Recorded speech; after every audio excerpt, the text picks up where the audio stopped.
Kain ko ngayon ensalada na repolyo, saging, sibuyas at saka mayonnaise. Yan ang pagkain ko ngayon. Yan ang pagkain ko. Vegetable. Sa gabi ganyan ang masarap na pagkain.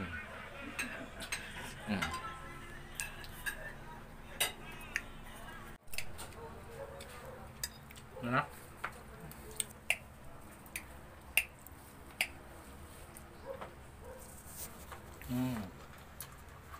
Sarap.